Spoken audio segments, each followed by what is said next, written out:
Hola, queridos y queridas oyentes. Bienvenidos, bienvenidas a este ciclo de entrevistas radiales que hemos denominado Educar con el Corazón. Los y la saluda María Luz Nin, licenciada en Ciencias de la Educación, especialista en tecnología educativa, eterna defensora de la educación pública argentina. El día de hoy estamos acá para abrazarnos, como siempre decimos, y hoy más que nunca. Y a la luz de lo que está aconteciendo y de lo que aconteció acá ayer, muy cerquita, acá a unos pasos de la radio, hoy más que nunca quiero que sepas que estamos acá para abrazarte. ¿Qué decir de lo que pasó ayer? No se trata solo de lo terrible que es la sanción de diputados a la ley Bases, sino se trata del cómo este gobierno pretende lograr esa sanción, a través de la represión de la expresión popular a las afueras del Congreso. Ayer nos tocó ver de todo, nos tocó ver que le echaban gas en la cara a ancianos, a docentes, a maestras con guardapolvo blanco, a un diputado nacional. Nos tocó ver cómo hacían cacería humana en los alrededores del Congreso, todo para evitar que la gente pudiera pronunciarse en contra de lo que estaba pasando dentro del recinto. No se trata de una cuestión político-partidaria. No se trata de si sos peronista, comunista, sos del PRO, radical o libertario. Se trata de una cuestión de respeto y de cuidado hacia un semejante, hacia los semejantes. Vos sabés que en una sociedad democrática no todos pensamos igual, y es para celebrar que no todos pensemos igual. Que todos pensemos distinto, que haya distintas facciones, distintas opiniones, es lo que hace que una sociedad sea plural y democrática. Por eso el derecho a la protesta está garantizado por nuestra Constitución Nacional, porque en un país libre y soberano, los y las habitantes tienen derecho a manifestarse libremente si están en contra de alguna medida política. Manifestarse, por supuesto, no es prender fuego a un auto de prensa. Pero yo te pregunto a vos, y ojalá algún día venga alguien de las fuerzas de seguridad, tal vez de la Universidad de la Defensa, o tal vez del Instituto Universitario de la Policía Federal a explicármelo, porque yo no lo entiendo. Yo me pregunto, si las fuerzas de seguridad son fuerzas que están entrenadas porque es su oficio, además de su obligación, su responsabilidad y su vocación, el cuidado del pueblo argentino, si están entrenadas para estas situaciones, si eligen como proyecto de vida dedicarse a ser fuerzas de seguridad, ¿cómo pueden entonces, más allá de la orden, porque obviamente hubo una orden y hay una responsabilidad política detrás de esto, pero más allá de la orden y como seres humanos, ¿cómo pueden tirar gas indiscriminadamente a personas de la tercera edad? ¿Cómo pueden tirar gas indiscriminadamente y reprimir indiscriminadamente? ¿No pueden ubicar ustedes a quiénes son esas 5 o 6 personas que prendieron fuego a ese auto? ¿No pueden ubicar ustedes a esas personas y separarlas del resto? ¿Por qué se llevan arrastrando a una chica que estaba filmando con un celular? No lo entiendo. ¿En serio invito a alguien de la Universidad de la Defensa o del Instituto Universitario de la Policía Federal para que me lo explique? Para que me explique, porque no soy del campo. La seguridad no es mi campo de estudio, es la educación. Pero hay cosas que movilizan profundamente al corazón. Y lo que vi ayer, lo que nos tocó vivir ayer, no lo vi. Yo tenía 15 años en el 2001. Y desde el 2001 que no veía pegar así como vi ayer. Tal vez es que estoy muy sensible. Tal vez es que quieren que me desensibilice y que lo naturalice. Una represión más. Y es que este gobierno no viene a consolidar un proyecto puramente económico. Lo que parece que quiere consolidar este gobierno es una nueva relación de dominación de los argentinos, basada en el disciplinamiento social a través de la represión y de las fuerzas de seguridad.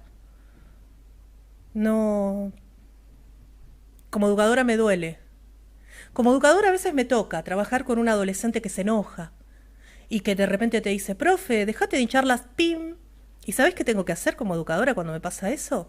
Tengo que respirar hondo y tengo que decir, ¿qué realidad está atravesando este adolescente, esta adolescente? ¿Qué le pasa? Y en función de toda esa realidad, ser profesional, respirar hondo y ver cómo encauzo, cómo encauzo ese conflicto en algo pedagógico. Y vos que sos fuerza de seguridad, sos un profesional como yo, pero de otro campo. Vos que sabés que tu trabajo va a ser que a veces te tiren piedras, porque del otro lado vas a tener situaciones así. Situaciones en las que lamentablemente hay gente que se va a poner violenta porque está pasando hambre, porque está pasando necesidad o por lo que sea, sin justificar la violencia. Pero vos que es tu vocación, como la mía es la docencia, la tuya es estar ahí, para proteger y servir. Vos que estás ahí. Entonces, ¿qué haces cuando del otro lado te insultan o te tiran una piedra? ¿Contestás con un palazo? ¿Eso es profesional? ¿Es profesional? Perdón. Esto es Educar con el Corazón. Y estamos acá para hablar de la educación pública argentina. Y seguimos en una semana de lucha en las universidades nacionales. Tenemos un comunicado del CIN al respecto. Un comunicado del CIN justamente repudiando lo que pasó ayer en las calles. El CIN celebra el 270% del aumento en el presupuesto de los gastos de funcionamiento, pero sigue estando en alerta y en comisión permanente por las paritarias de los docentes y los no docentes. Y de eso vamos a hablar hoy, de la realidad salarial de los y las docentes y no docentes. Pero no podemos hacer como que no pasa nada, estando a metros del Congreso y habiendo visto lo que vimos ayer. Porque si vos me estás escuchando desde el interior en diferido, también mereces enterarte. No estoy sola en esta locura que hacemos semanalmente. Me acompaña la voz más clara y transparente de la radiofonía argentina. Aquí a mi izquierda, Alejandra Piaggi.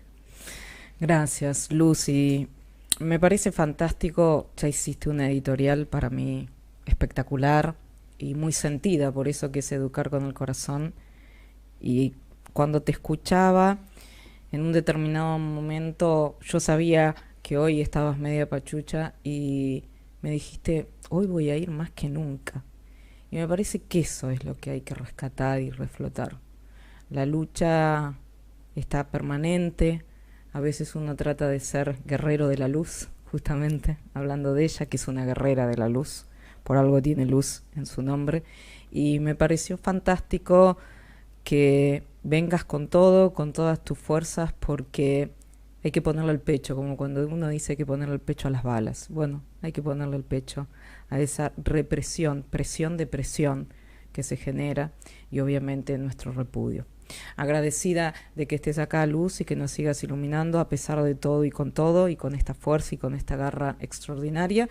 Y dicho esto, estamos obviamente en FM 94.9 en el dial, ¿vos lo sabés? Sí. Obviamente. FM 94.9 con una extraordinaria cobertura en Capital, zona norte, zona sur, zona oeste.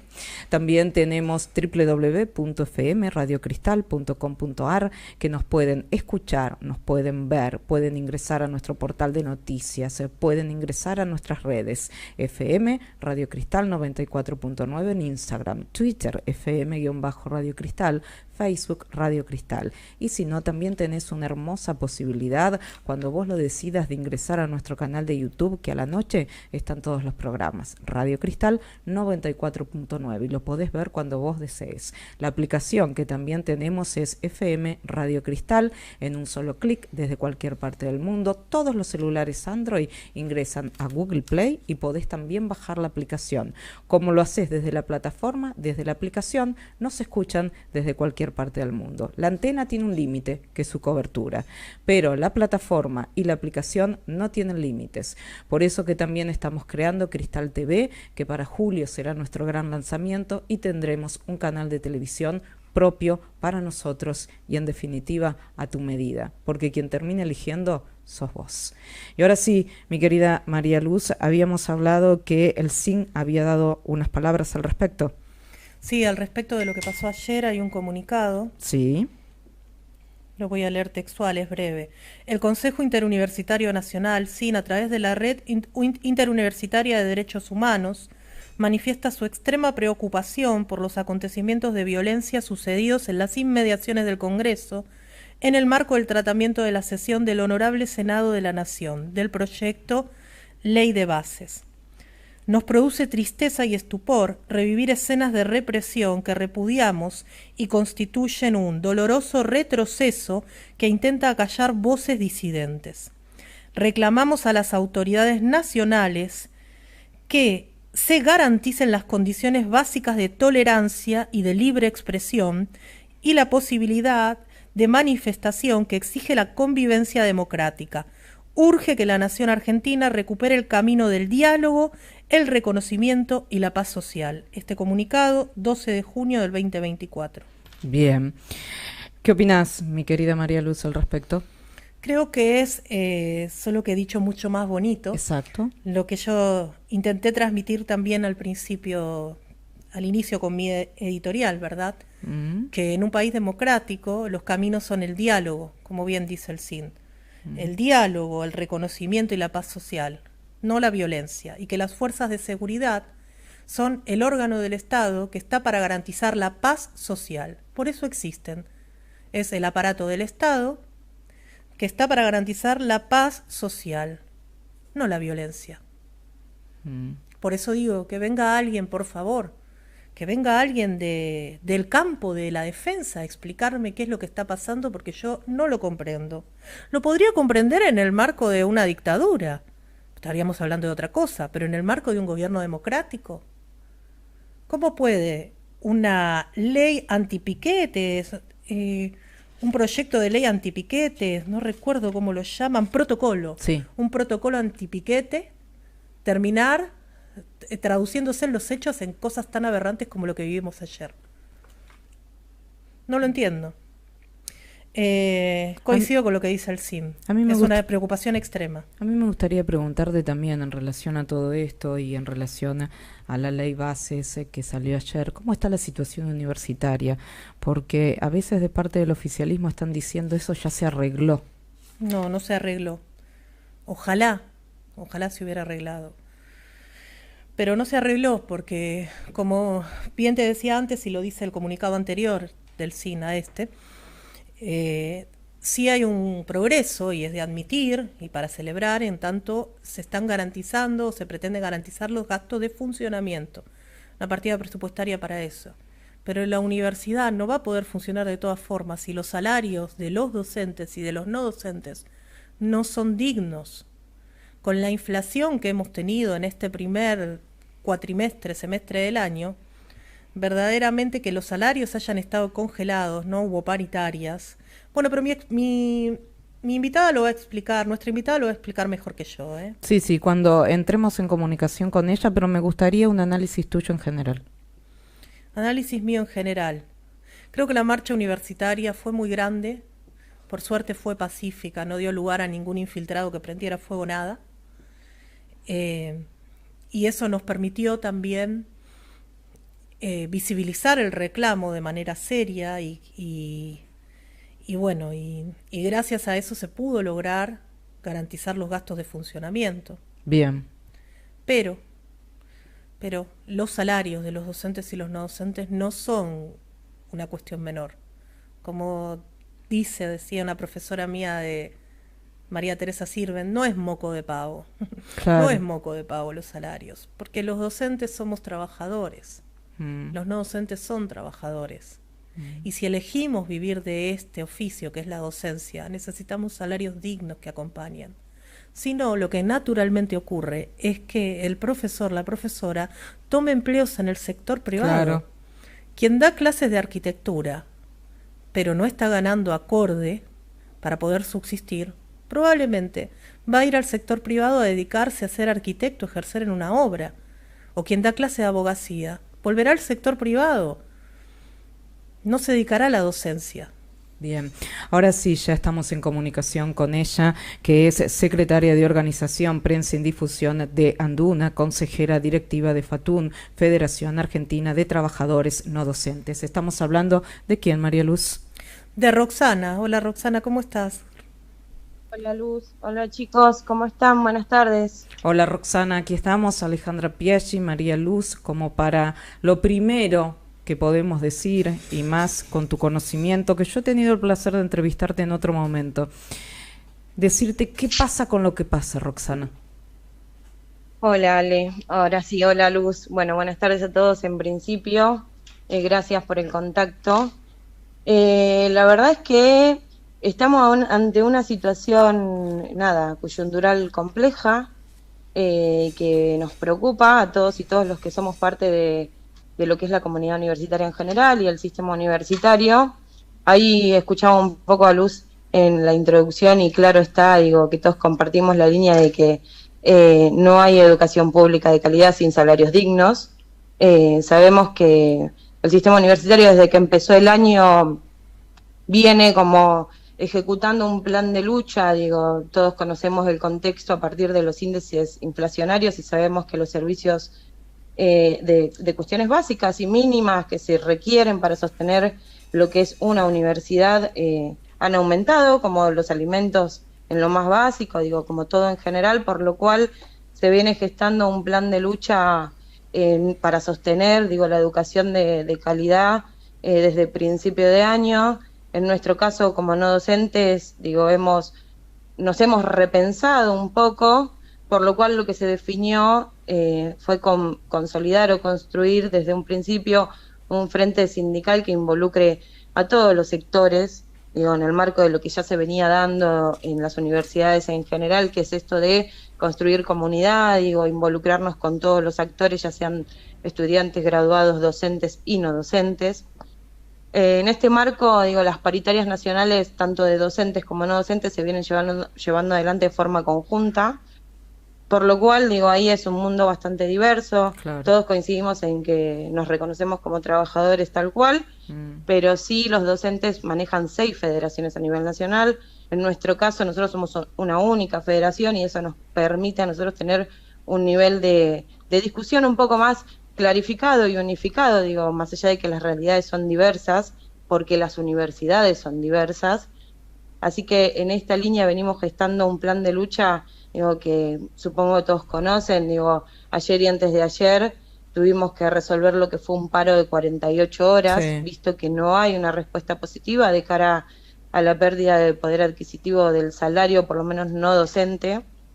Nosotros la semana pasada estuvimos reunidos, digo, y yo en mi carácter de consejera directiva también estuve presente en Córdoba, con todos los sindicatos no docentes a nivel nacional, en donde obviamente, digo, hay una aprobación de asamblea, es una asamblea, digo, como se hacen todos los sindicatos, en donde se aprueba un balance anual, pero además estamos todos en la línea de mucha preocupación en términos del poder adquisitivo de los salarios de forma particular en cada realidad de cada universidad del país.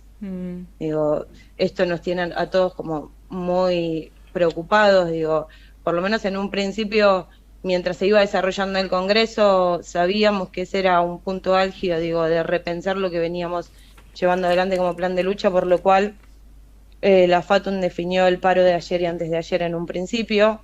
En el medio de esta circunstancia, bueno, la ministra Beto Velo, digo, del nuevo Ministerio de Capital Humano, que engloba, ya sabemos todos, digo, varios ministerios, Sí. o por lo menos lo que fueron en el gobierno anterior ministerios, sí nos reconoce a nosotros que el poder adquisitivo, digo, reconoce que hay una pérdida salarial esta mujer de un 40%, eso no quiere decir que ellos abonen a que eso se pueda recuperar.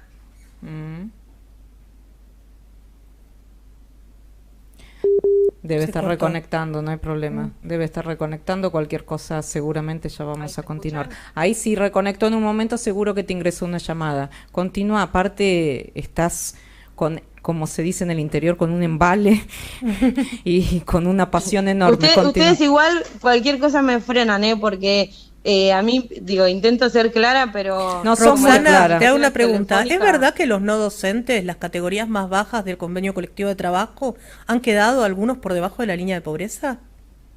A ver, eso es una realidad, digo, Cristina lo ha dicho años anteriores, digo, la gran dificultad en términos coyunturales es que hoy 1 de cada 2 trabajadores somos pobres. digo, este contexto agudizado, digo, a partir de esa premisa, digo, es muy factible que estemos en esa condición. Claramente hay que ser realista, digo, hoy los trabajadores, digo, comer carne pareciera ser una cuestión de privilegio. Entonces, después hablamos de educación de calidad, digo, de un sistema universitario que intenta promover futuros profesionales comprometidos con un pueblo, digo, con un pueblo comprometido con sus alrededores, que todo está buenísimo y es parte de una premisa. Ahora, la realidad es que hay una coyuntura muy compleja y que cada día se agudiza más.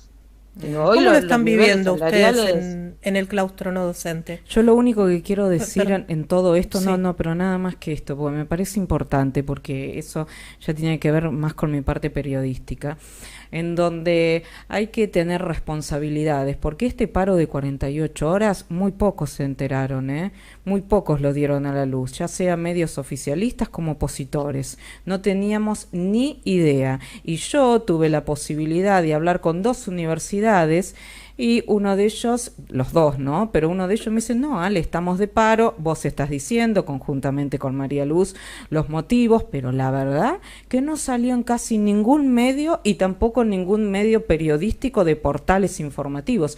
Es decir, el paro de 48 horas, yo estoy enterada por una cuestión de que hablé con universitarios y me lo comentaron, pero si no, no sale en ninguno de los medios de comunicación. No sé si esto también lo percibieron. A ver, nosotros lo percibimos y también, digo, quiero ser clara, esto ya es una opinión obviamente personal lo que voy a decir, pero dentro del plan de lucha, la primer premisa que convoca a la movilización del 23 de abril, en donde todo el sistema universitario, conjuntamente con una población, digo, que se sienta representada y que entiende que la educación efectivamente es un derecho, digo, por lo cual, digo, todos hemos vivido esa movilización que fue absolutamente masiva.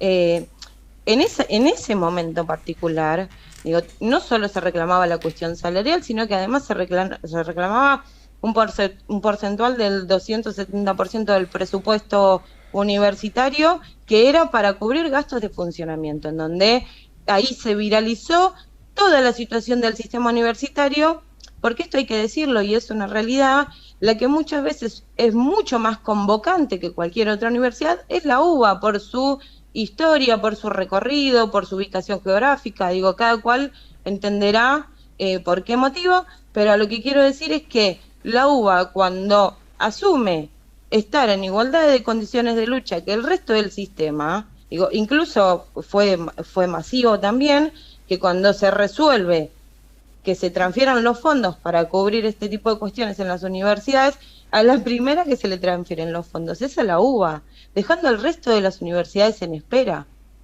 Digo, después se fue resolviendo con el paso del tiempo, ahora salió un comunicado del CIM ayer o antes de ayer. Lo acabamos de leer. Donde todas...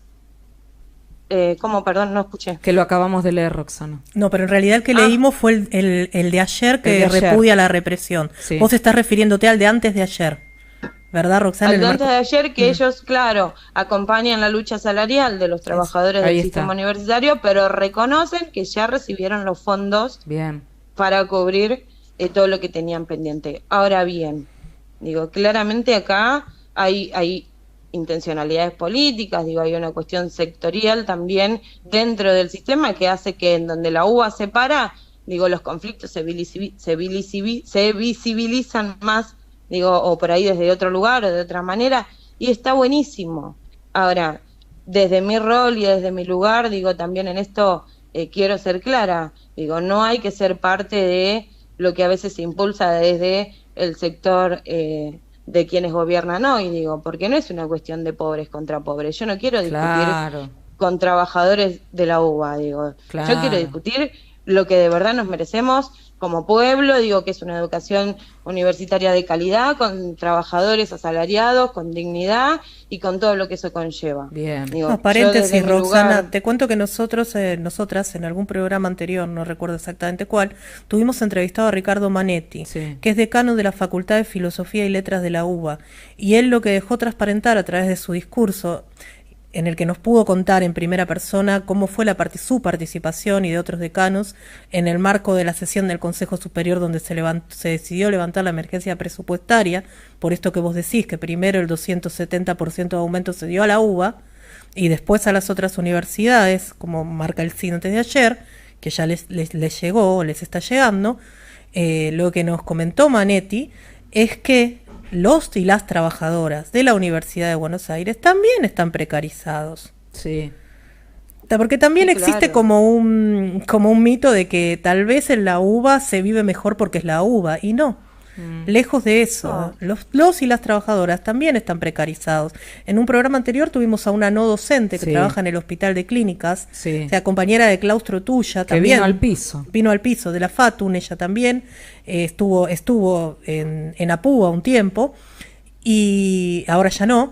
Y ella también nos comentaba la situación del Hospital de Clínicas y cómo lo viven a través de un testimonio en primera persona los no docentes. Sí, que hay que decirlo que eso no está resuelto. Vos habías hecho una pregunta sobre no docentes. Sí, yo quería preguntarte entonces, y en función también de tu experiencia de ser no docente en una universidad nacional, ¿cómo lo vivís en el día a día? Sabiendo que hay compañeros que están bajo la línea de pobreza, ¿no es cierto? ¿Se ve? Vos estás viendo compañeros que de repente, voy a decir una tontería, pero no es ninguna tontería, porque a veces en investigación los indicadores, ¿no es cierto?, los indicios, el dato se encuentra de las maneras más increíbles.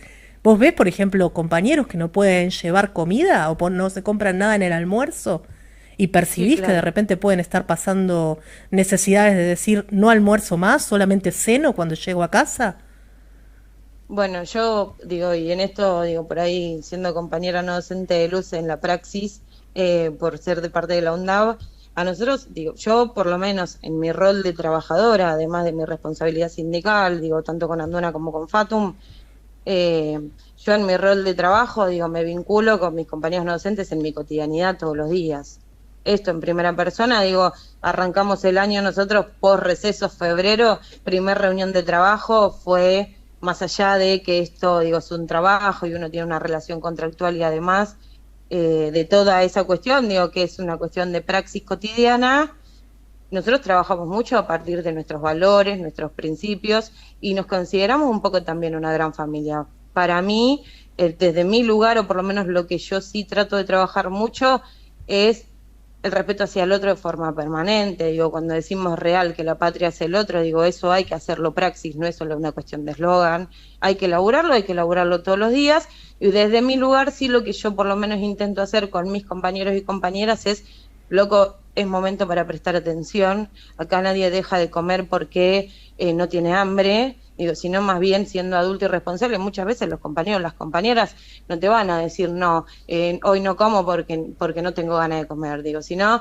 es un momento donde hay que prestar atención, en donde hay que volver a ser solidarios, en donde hay que volver a mirar a la cara al otro y empatizar con algunas situaciones, incluso haciéndome cargo también desde mi rol sindical, lo he charlado y hemos conversado desde nuestro lugar, todo lo que esté a nuestro alcance, lo vamos a hacer como política sindical para acompañar y tratar de que los compañeros puedan por lo menos satisfacer sus necesidades básicas, pero también tenemos que ser realistas de que no podemos resolver la coyuntura de forma inmediata, por lo cual lo mínimo que podemos hacer, digo, es mirar de cara a nuestros compañeros y acompañar desde el lugar que nos toca, digo, y sin, lo voy a decir en criollo, perdón, digo, pero sin ser caretas, digo, porque nosotros ocupamos un rol, digo, y ese rol hay que ponerlo en valor y siempre apelar a esto, digo, en los momentos de crisis es en donde los compañeros nos tenemos que poner verdaderamente codo con codo, espalda con espalda y cubrirnos entre nosotros, porque es como decía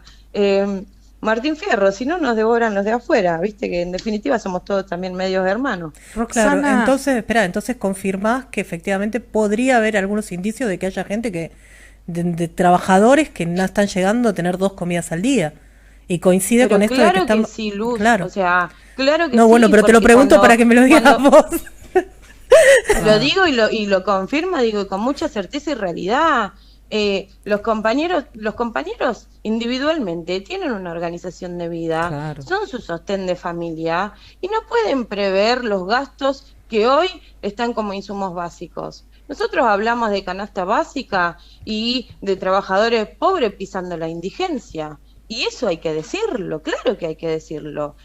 Y estamos con él, que es doctor con mención en Ciencias Sociales y Humanas por la Universidad Nacional de Quilmes, magíster en Antropología Social por la Universidad Nacional de San Martín, profesor y licenciado en Educación Física por la Universidad Nacional de La Plata. Actualmente se desempeña como investigador adjunto en CONICET y como docente investigador de la Universidad Nacional de La Plata.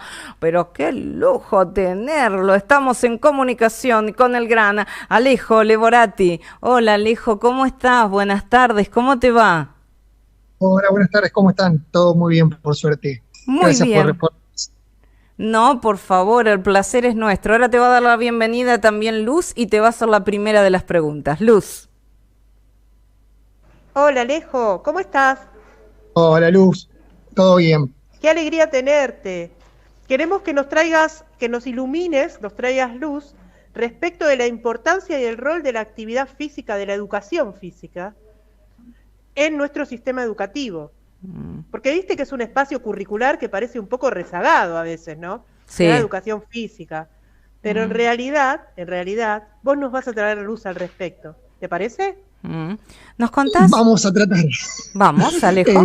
Sí, no, a ver, hay una cuestión histórica vinculada a la educación física de que siempre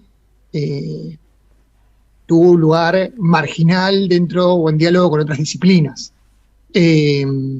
Y más, yo siempre doy un ejemplo de que por mucho tiempo fue una asignatura que no se evaluaba, o sea, no entraba en la calificación. Y esa dimensión histórica lleva a que todavía se esté luchando en ese proceso, sumado a una clásica división cartesiana de mente-cuerpo, donde el cuerpo quedó en lugar relegado en el ámbito escolar. Pero si pensamos en los procesos formativos de niñes, de adolescentes, de jóvenes, pensar las prácticas lúdicas, deportivas, gímnicas, tienen una complementariedad y una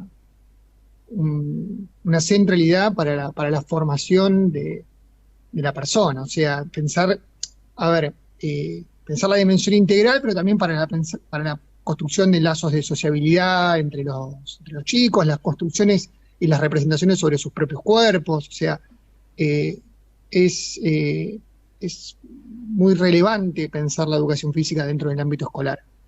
En relación a todo esto, ¿qué representa la educación física ahora en tu vida, Alejo, como para poder también transmitírselo a un otro? Bien, yo me formé inicialmente como profesor de educación física, trabajé hasta mi ingreso a carrera de investigador como profesor de educación física. Yo hice mi tesis de doctorado, mi tesis de maestría en otras disciplinas, pero siempre trabajando como profesor, y todas mis investigaciones son sobre la educación física. Entonces, aunque hoy en día no dicto clases en el ámbito escolar, es el foco de mis preocupaciones, básicamente. O sea, básicamente el 90% de mi tiempo académico es pensar y problematizar diferentes cuestiones sobre la educación física. Luz. La educación física y también en relación, ¿no es cierto?, con todo lo que tiene que ver el deporte comunitario. Claro. ¿Puede ser, Alejo? Porque... Exacto, yo primero... Sí, disculpa. Sí, no, háblanos, sí. No, justamente mis primeras experiencias laborales y después mis primeras experiencias de investigación estuvieron vinculadas a los programas que incorporan a las prácticas deportivas y lúdicas y recreativas en programas sociales. Entonces, a mi criterio es un eje central pensar la incorporación de las prácticas de la educación física en esos contextos como un actor activo en la construcción de procesos de inclusión social. Yo no creo en esa relación lineal entre decir el deporte incluye, es más complejo que eso, pero sí tenemos que pensar que a partir de las intervenciones pedagógicas y con una determinada intencionalidad, las prácticas deportivas, lúdicas, entran en esos procesos entran en una o tienen que entrar en una compleja trama que hace los procesos de inclusión social. Es un elemento central. Bueno, porque la educación bueno, para muchos de nosotros es una herramienta de transformación social.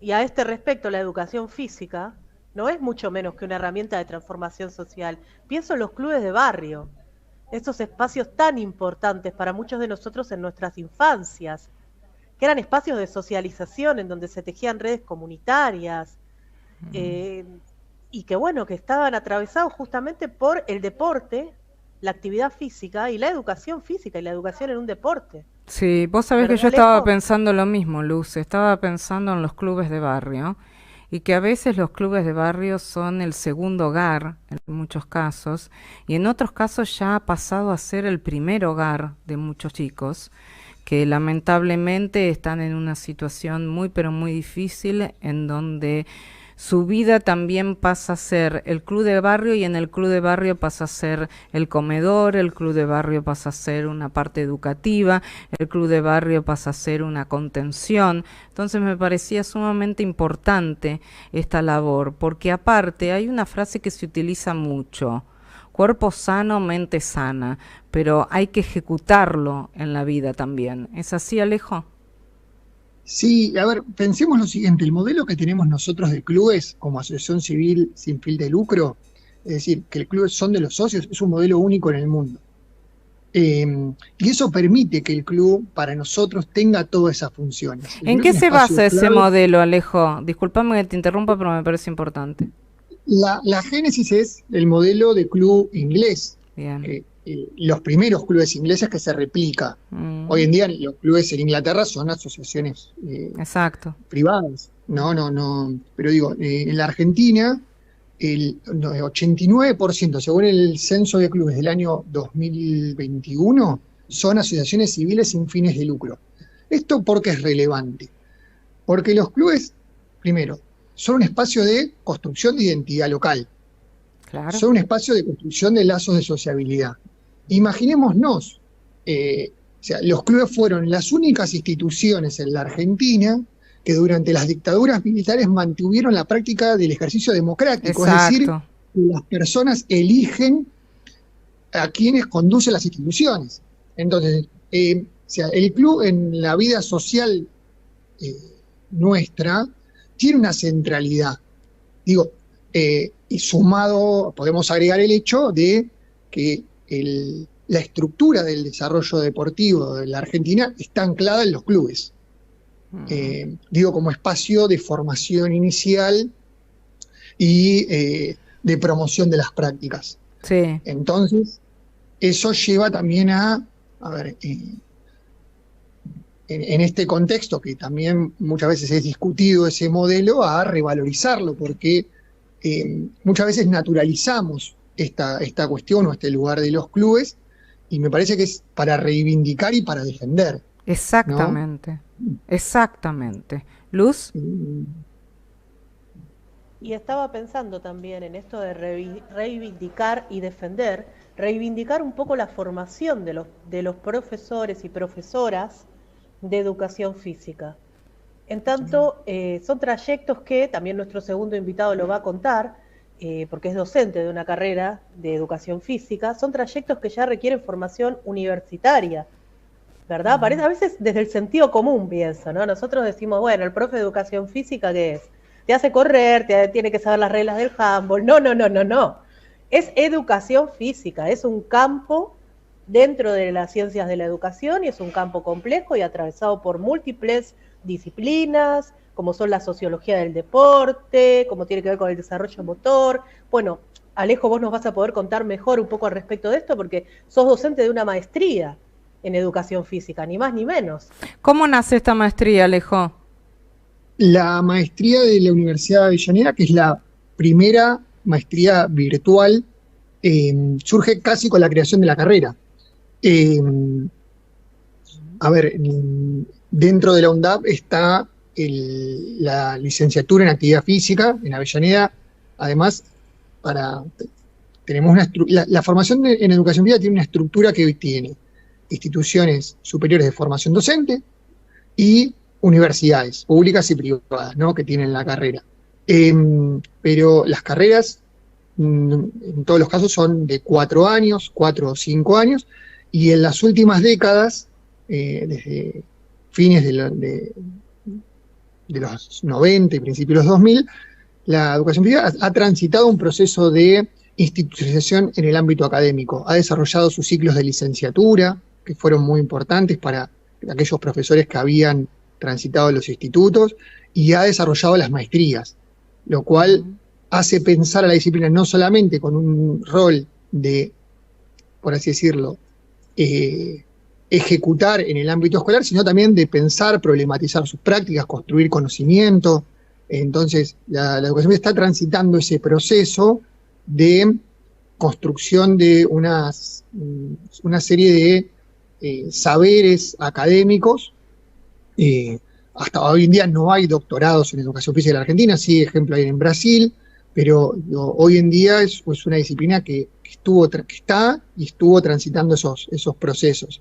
Bien. Lo cual, una aclaración que es importante dar, es que no son maestrías que solamente se circunscriben a una cuestión de una investigación anátomo-fisiológica, sino que toda esta problematización en clave de las ciencias sociales, humanas y de vinculación con el campo de las ciencias de la educación están muy, muy presentes. Entonces, hay una impronta disciplinar en esa clave.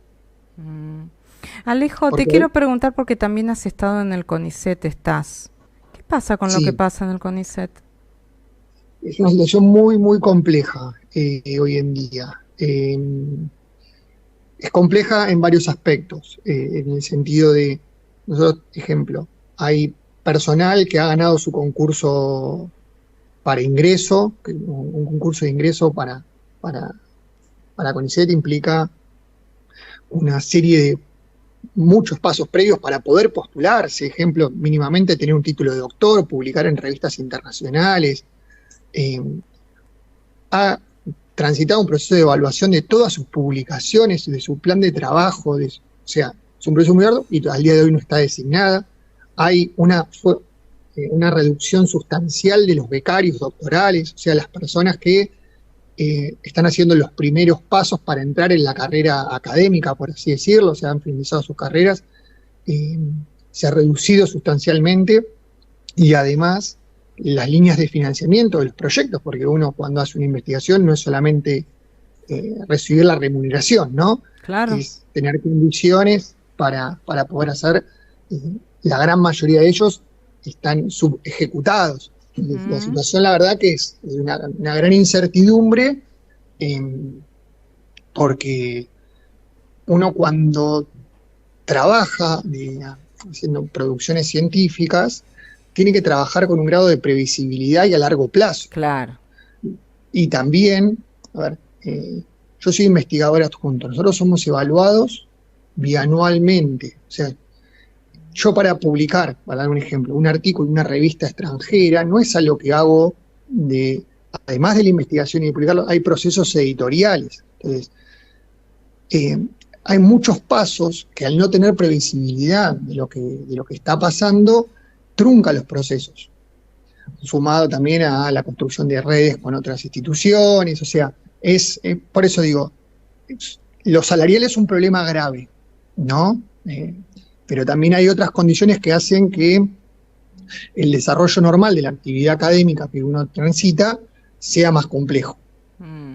¿Y hoy también estás en la Universidad Nacional de La Plata, Alejo? Exactamente. Yo soy docente de la Universidad Nacional de La Plata, también en el profesorado de Educación Física. ¿Y cómo se está viviendo?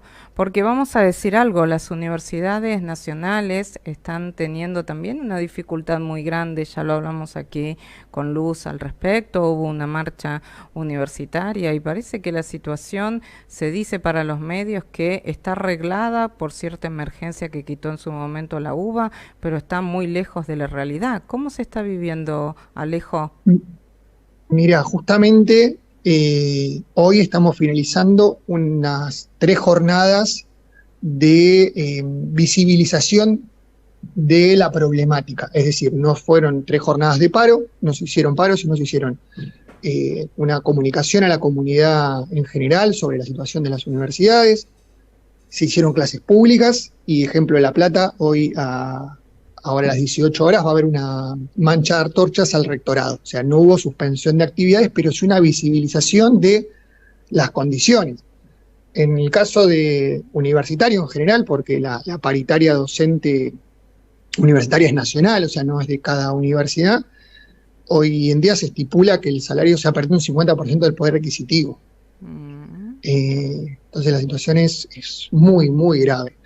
En lo salarial y en las condiciones. Bueno, es información pública, ¿no? De muchas universidades. Sí, pero te lo pregunté, Alejo, por algo, te lo pregunté. Porque hay algo que vos tenés y que tiene Luz, por ejemplo, que es el concomitante emocional de vivirlo. Es triste lo que voy a decir, pero es la realidad. Si vos no estás muchas veces en el lugar de los hechos, o por lo menos lo pisás, o por lo menos lo transcurrís, es muy diferente, porque muchas veces se habla con tanta liviandad de lo que pasa en las universidades nacionales. ¿Sabes por qué? Porque vos no estás pisando el territorio, porque vos no estás siendo docente o alumno o no docente en esa universidad. Entonces se habla con una absoluta ligereza, y también lo digo siendo responsable a través de los medios de comunicación que transmiten en muchos casos los que les mandan a decir en algunos aspectos, y somos todos responsables de esta situación.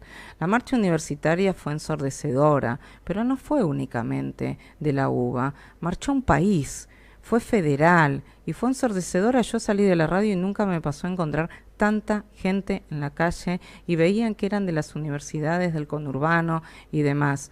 Por consiguiente, hay que transmitir lo que pasa, y qué mejor que tu vivencia. ¿Por qué? Porque el qué pasa con lo que pasa es así. ¿Sabes qué?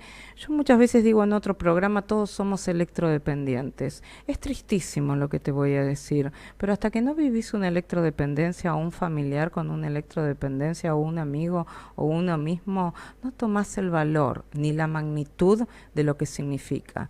Porque acá estamos en una situación en la cual todavía decimos, le pasa al otro, te pueden estar robando al lado tuyo, le están sacando a alguien al lado tuyo, tuvo un robo a tu lado, pero la inseguridad le fue a él, no me fue a mí. Entonces, cuando lo narran personas como vos, que pisan el territorio, y aparte en tu voz se nota la emocionalidad de eso, es absolutamente distinto, Alejo. Mira, yo te cuento una situación personal. Yo empecé la universidad en el 2001. En La Plata. Sí. Y esa experiencia a mí, es más, tengo profesores, cuando yo hoy salí de dar clases, me encontré con uno de mis primeros profesores de la carrera en esa época, y charlábamos yo recuerdo de la universidad en ese momento tomada, y la incertidumbre de las trayectorias, ¿no? Bueno, yo tuve la posibilidad, también por un fuerte acompañamiento familiar, de poder continuar, pero uno empieza a ver esas trayectorias que se empiezan a truncar, o sea, y uno ya lo empieza a vivir con los estudiantes. Una incertidumbre sobre cómo van a poder. Yo doy una materia casi del último año, entonces uno habla mucho con los estudiantes. El profesor de educación física es una carrera que tiene mucha cantidad de estudiantes, pero ya en los últimos años uno tiene como un contacto muy, muy personal. Y esa incertidumbre, ese cotidiano, es bastante duro transitarlo. Claro. Entonces, yo siempre me recuerdo es mi primer contacto con la universidad, fue bastante, me dejó una marca muy importante, o sea, y siempre trato de valorizar las condiciones que se han logrado en la universidad después de eso. Por eso Qué bien. Me parece que hay que defenderla, ¿no? Porque, nosotros naturalizamos muchas cosas. Sí. Yo tuve la posibilidad, en un momento, tuve una beca y estuve estudiando en Brasil, ¿no? La Universidad Brasileña Federal es una universidad gratuita, sí, pero tienen para poder acceder un examen que solamente puede aprobar una persona que ha transitado un nivel medio elitizado. Bien. Nosotros tenemos, y eso tiene cupos, la posibilidad que nosotros tenemos de elegir la carrera y anotarse y ingresar es única. Y me parece que eso debe ser valorado, ¿no? Lo tenemos que poner en valor. Bien. No tenemos que naturalizar eso, porque eso es consecuencia de un proceso. Exacto. ¿No? Luz.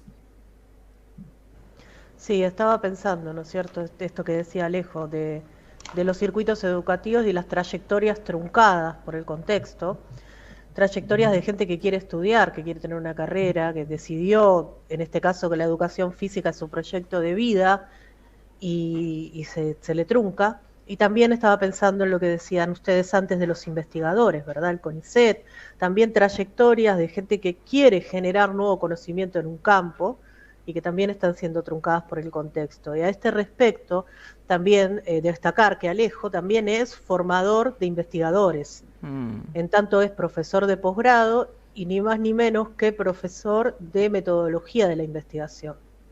Estamos hablando de educación física. Sí, o sea, sí.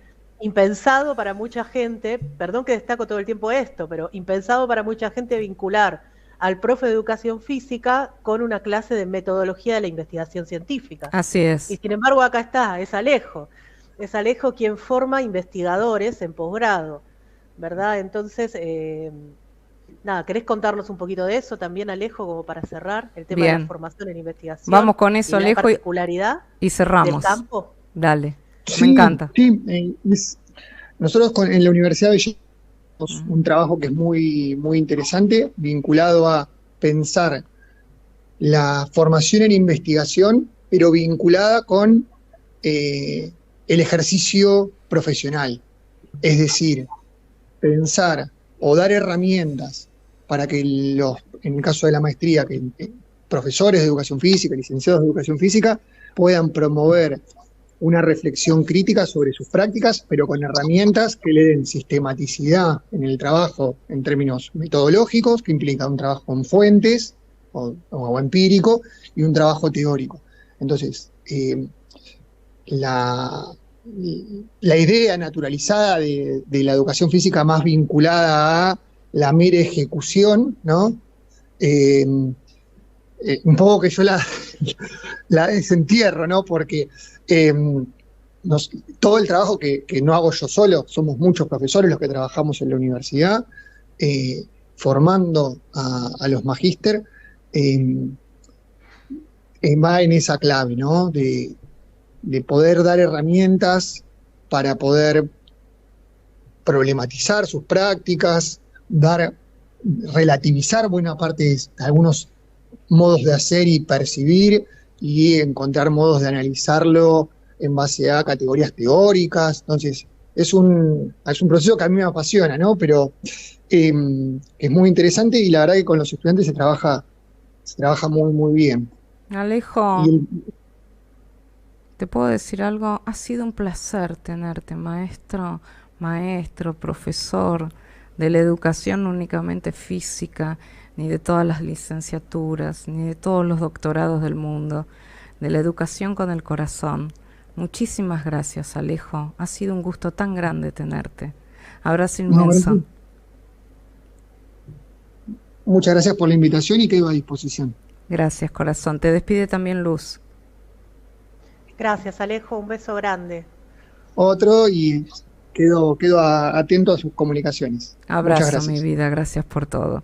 Y estuvimos con él, con Alejo Levorati, un lujazo. Y ahora ya estamos con nuestro cierre, nuestro invitado de lujo del cierre en esta temática del día de la fecha que te hemos propuesto: importancia de la educación física y la recreación. Y esta palabra con él tiene también todo un esplendor y todo un vigor. Estamos con él, que es profesor de nivel secundario y universitario, docente de la materia recreación y práctica profesional de nivel inicial en el profesorado universitario de educación física de la Universidad Nacional de José C. Paz. Estamos con Cristian Ruano. Hola, Cristian, buenas tardes, ¿cómo te va? Hola, ¿cómo andás, Luz? ¿Luz me está hablando? No estoy viendo, ¿se me escucha? No, mi No, amor, te está hablando Alejandra y acá está Luz. Te está hablando Alejandra ¿Cómo Piaggi, andan? pero vos quédate tranquilo, vos quédate muy tranquilo, Cristian, porque tengo siempre mi Luz, la tengo conmigo, y es Luz Nin. Qué bien que estuve, ¿viste, Pero qué Cristian? presentación, viejo, impresionante. Te mereces esto y mucho Me hicieron más. poner colorado. Mucho Me hicieron más. poner colorado. Ahora te va a dar la bienvenida a Bueno, Luz y la primera de las preguntas, Cristian. dale, gracias. Bienvenido, Cristian. Gracias por estar con nosotras hoy acá en Educar con el Corazón. Cristian, Un estábamos placer. hablando en el bloque anterior con otro profe de educación física y estábamos hablando de la formación en educación física, ¿verdad? Que desde el sentido común a veces uno se la imagina como una materia rezagada dentro de la currícula, ¿verdad? No tan importante a la educación física. Y tal vez Sí. hasta subestima un poco lo que es la formación de los y las profes de educación física. Y a ese respecto, qué mejor que hablar con vos, que sos formador de formadores, formador de profesores. Contanos un poco tu experiencia. Bueno, sí, totalmente. Yo adhiero a esta situación que ya lleva años, pero bueno, de a poquito vamos tratando de revertir esa mirada. Realmente que está sesgada y que bueno, que hay falta de información en ese pensamiento. Pero bueno, nosotros desde Educación Física, obviamente que tratamos de revertirlo. Muchas veces, como decís vos, se vincula a la educación física como hacer abdominales, Sí. ¿viste? O muchas veces nos llaman profesores de gimnasia. Extraordinaria la producción, como siempre y desde siempre, mi querida Luz Nin. Nos encontramos la semana que viene, ¿te parece? Por supuesto. Porque si nos encontramos la semana que viene haciendo este programa, lo vamos a hacer con educar, ¿con qué? Con el corazón. Obviamente. Chao, gracias, los amamos.